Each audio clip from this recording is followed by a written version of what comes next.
We didn't do the capital improvement programs when we should have done the capital. We should have been planning this 10 years ago instead of talking about it tonight. But we never could find the money because we couldn't raise taxes and we couldn't increase utility bills by so much. And then other departments and other areas of the city needed money. And the money's gone now. You know, we got to do something to get the money. Last year we cut every department 10%. Every department 10%, except those potentially vital to COVID recovery, like your, economic development related agencies or your library that was, helping with folks try to, connect with the outside world, that kind of thing. I don't know if you remember on, I guess it was Monday, because my days run together. I quite frankly told you all that there is no more room to cut in the city's budget. That next year, our confidence level, because of the difficulty of making the budget this year, and being able to, with confidence, present a balanced budget without any sort of tax increase, is just not there. I mean, I'm a candid person, and I will tell you all that. This year, you chose to level fund everyone. You did increase some things in areas that we need money. Economic development's got a little bit more money than they had last year. We looked at some of the capital improvements that we have to do. That's got a little bit more money in it. But by putting that money in it and then level funding everyone, city employees don't get anything as far as extra money goes. No. BB said just now that the inflation rate's around 4%. Yes. So they're going to try to spend last year's money at 4% higher cost. Is that right? Makes sense? Yes. Other governmental entities in the Allegheny Highlands have been able to give a 5% raise. County, school board, and the county offices, and our school board, and the school boards, and both school boards got money from the state. We had to give the treasurer and the commissioner of revenue 5%, and I think we had to give the voter registrars more than 5%. Those are comp board positions. Yeah. I think also the sheriff's department road deputies were given money through the General Assembly this year for a raise, but our police department wasn't given it. Is that right? That's correct. What to me is that a lot of those employees, even the ones that are on call, then have to go get a second job, a third job to make ends meet, because what we're being able to provide for them doesn't keep up with that 4% cost of living. I think that's where I worry about our employees a lot. Not just the on call, because they do get overtime, but there are a lot of it employees. Creates burnout. Yeah. And then when you have that level of burnout, you also risk liabilities on the job, because you've got someone working that's burnt out. But it's blame to other businesses and other companies that can pay more. And it's pay is one of the biggest issues. We try the best we can to treat our employees good, but money talks. BB might would say cash is king. I've said it before, especially when the state's looking at you on fiscal stress and distress. Yeah, it is. Where are we at? Number 3 on fiscal distress? On fiscal stress. Fiscal stress. Where we've traditionally run in the top 5, but we've improved that considerably. And when we put a penny tax out there, we're looking at about $52,000, and that includes public service corps. Is that right? 57,031. And that includes public service corps. Yep, which that's is not correct. guaranteed to be the same every year. That Correct. could depreciate. Good, yes, correct. Then the county puts a penny on theirs, and they get a little over $100,000. That's what I understand. Yes, the penny is. It takes us 2 cents for every penny the county has to raise their taxes. The options for Covington is, in my mind, we're going to need some tax increases over the next couple of years to stay Covington. We could become a town and look at double taxation, the situation Clifton Forge is in, and I think their total tax rate somewhere in the 120s maybe. Is that, Jerry, you know what total, counting your state, your county and your city town? It's quite that. It's not seven, It's 26. 26 in the town and then plus the counties. Right. So, you know, that's what we would be looking at if we want to keep services. Or if we just do away with our charter. We still have to double tax because people would like to have street lights and they like to have rescue squads and they probably would like to keep a fire and first aid, you know. And another thing that happened. Like water without meters. Huh? Like water without meters. Yeah. Unit Vista is probably the closest comparable city to Covington. Their population is pretty close to what ours is. I think the last time I looked, their tax rate's $1.21. And they have a school system.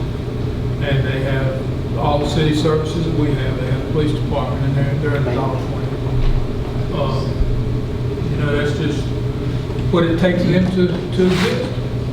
We've got to have a tax increase that covers upcoming costs. Money we're putting out there for different things that are necessary for public safety. You know, we talked about going to soft billing with the fire department, which is $60,000, I think was estimated. For the first year, For the soft billing. conservatively. So that's a penny and a little bit more in taxes if we don't do that. If we want to get that money out there too, then we fund our fire department a whole lot different than anybody else does. We have been, pretty much, we've supported them fully and not required them to raise any funds, is that right? Yeah. And we can't keep doing that I can see. You know, where do we get that money from? I hate that we weren't able to give a pay raise. I don't know that we're going to be able to work it out in a tax increase because we have other needs as far as the infrastructure issues and all. You know, what we did year before last, we included the longevity raise in December, but based it on certain revenues occurring in December. And I think that's, I maybe didn't allude to it as well as I could have, but, you know, we have a newly established finance committee that talks about revenue or revenue projections or just financial policies. And I think that, you know, looking or weaving into some compensation review, whether it's supplemental pay, whether it's overall pay increases, those kinds of things, I think that that would be an appropriate discussion to start having within that group to then figure out what does the threshold need to be. The way that I'm seeing vehicles right now, I think we're going to see a pretty good bump in personal property taxes. Don't have a clue what that would be. And per our discussion on Monday, I confirmed with the Commissioner of Revenue, July 1st of 2022, they will start the reassessment process. And it'll be effective of 23. So we'll see a bump there too. Yeah, we'll see a bump of probably, I won't throw a number, but a considerable number out there just to pay for the reassessment. If you'll remember what that cost us every 4 years. Yeah. So there goes Well, I mean, it's a wash, there goes though. more than It one comes of in, your but it pennies. washes. There goes somewhere between a penny and 2 pennies that you're right now discussing will be in next year's budget But just that's for reassessment. 2 years from now. Refresh my memory though, BB. An assessment is based on how homes sold in a particular neighborhood. That's generality, right? Yes. Well, if you look at what homes are selling for now, by the time it's reassessed, homes are selling for a good bit more. Yes, they are. Than Yeah. what, you know, is average. So that, just like vehicles, you're probably going to see the same scenario with real estate. I want to put Johnson on the spot. We had a conversation yesterday, and we were talking about the raises that the school board had given. And if I understood you correctly, the 5% that shows up on y'all's budget is actually including last year's 2.5%? It's last year's step increase. Step increase. So if I was looking at my salary as a city employee, would I see a 5% increase in my pay or a 2.5% increase in my pay? I'd defer to these two ladies here for the It had to be an average of all employees. Some employees will be getting less than 5%. Some employees will be getting more than 5%. The average, and the ones that are getting more are probably getting more because of the minimum wage increase. we look at longevity check, let's just say we look at one. In the past, they've been, you've got to be tenure, which has been 5 years. You don't get anything for the first 5 years, and then after. That's how it used to be. You had to be invested to get. Hours, and it's based on what was adopted for longevity by council. 2% up to 2 years. If it's less than a year, it's prorated. Then years 3 through 10, 3%, 10 through 15, 4%, and more than 15 years, 5%. Raise taxes for next year. Would that begin July 1? When would that begin? Yes. Yes, July 1 yes, of this year? yes. 2021. Your December tax ticket.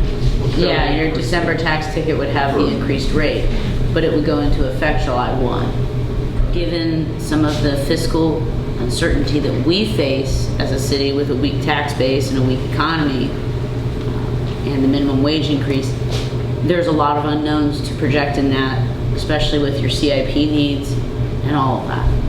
That is a decision for you all to make as council, but then you are also committing yourselves in perpetuity to that, as well as the mandated minimum wage increases. So that could mean significantly larger tax increases.